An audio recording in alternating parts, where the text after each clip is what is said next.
Les trois textes bibliques de ce dimanche 22 juin 2025 sont tirés le premier du livre de Deutéronome au chapitre 8, les versets 2, 3 et 11. Le deuxième de la première épître aux Corinthiens chapitre 10, les versets 16 et 17, et le troisième de l'évangile selon Jean au chapitre 6, du verset 51 au verset 58. Le thème de ce jour est intitulé comme suit: Mange le pain de vie avec foi et tu vivras. Prions.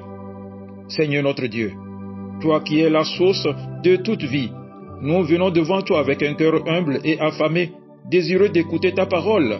Tu nous as dit que l'homme ne vit pas seulement de pain, mais de toute parole qui sort de ta bouche.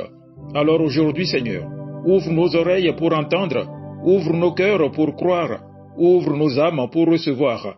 Que ta parole soit pour nous ce pain vivant, descendu du ciel, pour nous donner la vie, et que ton Esprit Saint nous éclaire pendant cette lecture, afin que nous ne soyons pas seulement des auditeurs, mais des croyants, des participants, des hommes et des femmes transformés par ta vérité. Amen. Deutéronome. Souviens-toi de tout le chemin que l'Éternel, ton Dieu, t'a fait faire pendant ces 40 années dans le désert, afin de t'humilier et de t'éprouver, pour savoir quelles étaient les dispositions de ton cœur, et si tu garderais ou non ses commandements.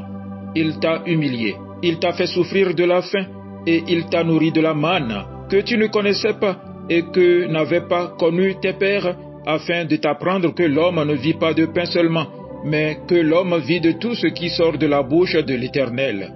Garde-toi d'oublier l'Éternel ton Dieu, au point de ne pas observer ses commandements, ses ordonnances et ses lois que je te prescris aujourd'hui. Amen. 1 Corinthiens chapitre 10, les versets 16 et 17. La coupe de bénédiction que nous bénissons n'est-elle pas la communion au sang de Christ? Le pain que nous rompons n'est-il pas la communion au corps de Christ? Puisqu'il y a un seul pain, nous qui sommes plusieurs, nous formons un seul corps, car nous participons tous à un même pain. Amen. Évangile de Jean, chapitre 6, du verset 51 au verset 58.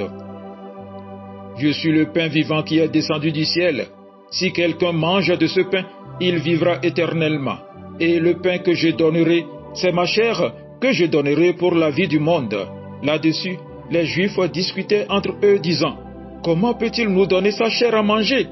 Jésus leur dit: En vérité, je vous le dis, si vous ne mangez la chair du Fils de l'homme, et si vous ne buvez son sang, vous n'avez point la vie en vous-même. Celui qui mange ma chair et qui boit mon sang a la vie éternelle, et je le ressusciterai au dernier jour. Car ma chair est vraiment une nourriture, et mon sang est vraiment un breuvage. Celui qui mange ma chair et qui boit mon sang demeure en moi, et je demeure en lui. Comme le Père qui est vivant m'a envoyé, et que je vis par le Père, ainsi celui qui me mange vivra par moi.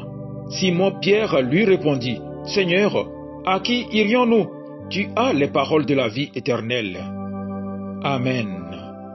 Bien-aimés dans le Seigneur, que la paix et la grâce de notre Seigneur Jésus-Christ soient avec vous tous.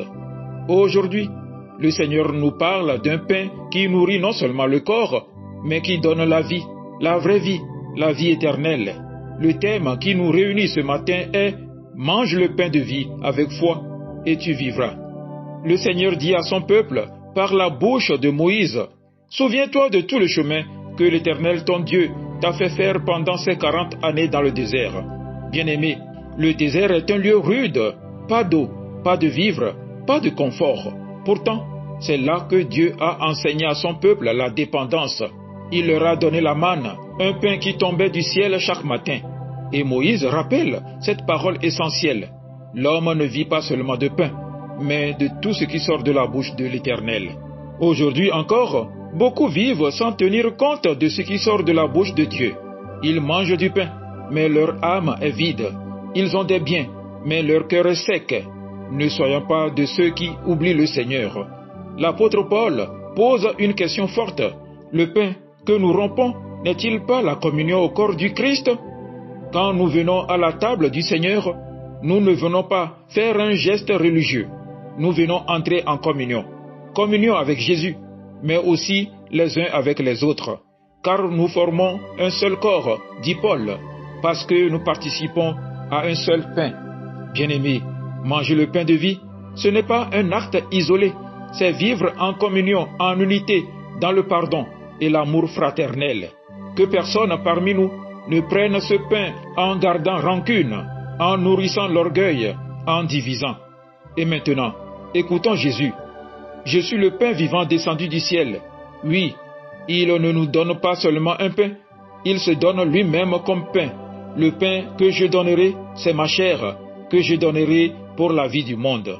Ces paroles ont choqué beaucoup, et pourtant, c'est la vérité de notre foi. Jésus se donne pour que nous ayons la vie.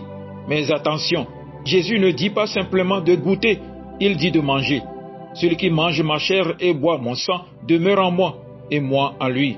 Cela veut dire, mon frère, ma sœur, recevoir Jésus dans ton cœur avec foi, pas juste avec la bouche, le laisser demeurer en toi, transformer ta vie, changer ton cœur, vivre de lui chaque jour comme on vit de la nourriture. Bien-aimé, es-tu affamé spirituellement? As-tu cherché le pain de la vie ailleurs que chez Jésus? As-tu participé à la Sainte Seine sans foi véritable? Vis-tu en communion avec les autres membres du corps du Christ? Aujourd'hui, Jésus te dit, mange le pain de vie avec foi, et tu vivras. Ne mange pas ce pain distraitement, ni religieusement, mais avec un cœur rempli de foi, et tu verras, ta vie sera transformée, ta foi sera renouvelée, et tu auras la paix. Bien-aimé dans le Seigneur, ce pain vivant est encore offert aujourd'hui. Ne t'éloigne pas, ne sois pas de ceux qui regardent, mais ne mange pas. Viens à Jésus, crois, reçois-le dans la foi, et tu vivras. Amen. Agréable journée dominicale à vous tous.